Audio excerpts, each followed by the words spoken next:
प्रभु यीशु मसीह के मधुर और जलाली नाम में आज दिनांक 6 सितंबर दिन सोमवार को आप सब का हम स्वागत करते हैं और आशा और उम्मीद रखते हैं कि आप सब प्रभु के दया में, प्रभु के अनुग्रह में कुशल से होंगे। आज का विषय है परमेश्वर की शांति को अपने दिलों में राज करने देना।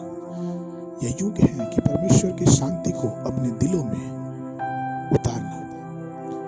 कुलुसियों की पत्री में पौलुस उसके 3 अध्याय 15 पद में लिखता है, मसीह की शांति जिसके लिए तुम एक देह होकर बुलाए गए हो तुम्हारे हृदयों में राज्य करे और तुम धन्यवादी बने रहो। हमें अपने जीवन को जांचने की जरूरत है कि हमारे दिलों पर क्या राज कर रहा है। क्या यह परमेश्वर की शांति है जिसे पौलुस अपने कुलुसियों की पत्री में बताता है, या फिर यह शैतान के द्वारा लाया गया हमारे जीवनों में संघर्ष, क्रोध और प्रकोप और मतभेदों से भरा हुआ हमारा जीवन है जो हमारे जीवन में राज्य करते हैं।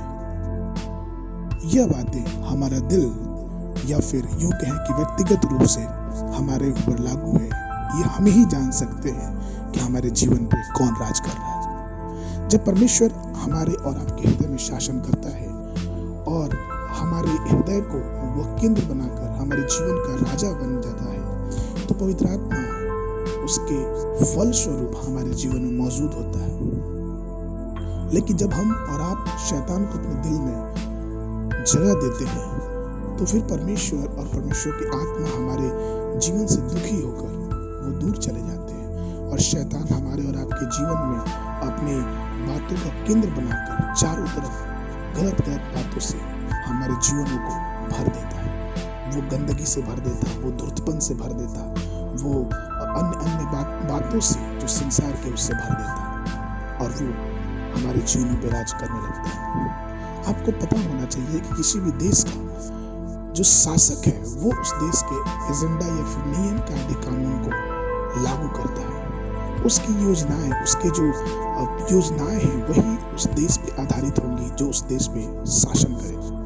उदाहरण के लिए कि अगर किसी राज्य में कम्युनिस्ट पार्टी का शासन है, तो आप ये मान के चलिए कि कम्युनिस्ट पार्टी के कार्य, उसके सिद्धांत और उसके जो भी विचारधाराएं होंगी उस पूरे देश में लागू की जाएंगी। इसलिए कोई भी पार्टी सत्ता में आती है तो वो अपने विचारधारा को, अपनी बातों को लागू करने की कोशिश करती है। ठीक उसी प्रकार से हमारे आत्मिक जीवन की भी बात है कि हमें ये सोचना है कि क्या परमेश्वर की शांति हमारे दिलों में है, क्या हमने परमेश्वर को अपने दिलों में राज करने के लिए दिया है, और क्या हमने शैतान को अपने जीवन में राज करने दिया है। क्या हमारे जीवन में परमेश्वर की शांति भरी है या फिर संसार की हर एक वो बातें जो हमें दिन प्रतिदिन परमेश्वर से दूर कर रही हैं वो भरी है।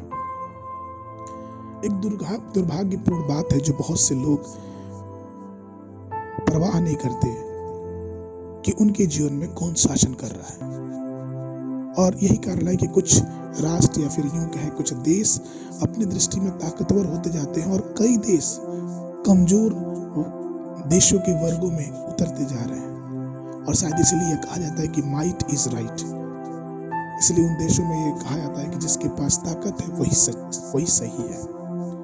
पौलुस प्रेरित द्वारा शासन या सरकार के रूप में अगर वर्णन की बात करें तो जो वहाँ पे यूनानी भाषा में जो उसकी पत्रियों में शब्द इस्तेमाल किया गया है वो किया गया है बेटिको। और बेटिको का मतलब होता है खेल का अंपायर या फिर यूं कहें कि खेल का रेफरी, जो ये निर्धारित करता है कि खेल में आप क्या गलत कर रहे हैं और क्या सही कर रहे हैं, जो आपको बताता है कि नहीं आप ये गलत कर रहे हैं। और मैं आपसे निवेदन करूं आज की सुबह कि आज अपने जीवन के रेफरी या फिर यूं कहें अंपायर को प्रभु यीशु मसीह को बना लें। हमारे जीवन का जो अंपायर होना चाहिए, हमारे जीवन की दौड़ के, हमारे जीवन के सफर का जो रेफरी होना चाहिए वो हमारा प्रभु यीशु मसीह होना चाहिए, क्योंकि वही हमें बताएगा कि हमें क्या गलत है, हमें क्या सही है और हमें परमेश्वर की शांति में बने रहने के लिए क्या करना चाहिए। यदि किसी का जीवन ईश्वर की शांति से संचालित होता है तो उसे बहुत फायदे हैं, और अगर नहीं होता है तो उसे कोई फायदा ना हो, भले से वो पूरी दुनिया और सारी संपत्ति अपने वश में कर ले। इसलिए यदि आप चाहते हैं कि परमेश्वर की शांति आपके हृदय में बनी रहे तो आप प्रभु यीशु मसीह को अपने जीवन का शासक चुनिए, क्योंकि ये हम विश्वासियों के लिए बहुत ही जरूरी है। परमेश्वर में प्रिय लोग, हम शैतान को या फिर उसकी अंधकार भरी बातों को अपने जीवन में राज न करने दें, परंतु शांति के परमेश्वर को अपने जीवन में राज्य करने दें, जिसकी शांति सारे समझ से परे है। आज के मनन के लिए यशायाह की पुस्तक उसका 30वां अध्याय उसके 21वें पद में इस प्रकार लिखा है, जब कभी तुम दाहिनी या बाईं ओर मुड़ने लगो, तब पीछे से यह वचन तुम्हारे कानों में पड़े, मार्ग यही है, इसी पर चलो। आज दिन में बाइबल पठन का जो विषय है, सुबह के समय भजन संगीता उसका 148 और 150, और संध्या के समय पहला कुरिन्थियों की पुस्तक उसका 15वां अध्याय 21 पद से लेके 58 पद तक। परमेश्वर आप सबको बहुत आशीष दे।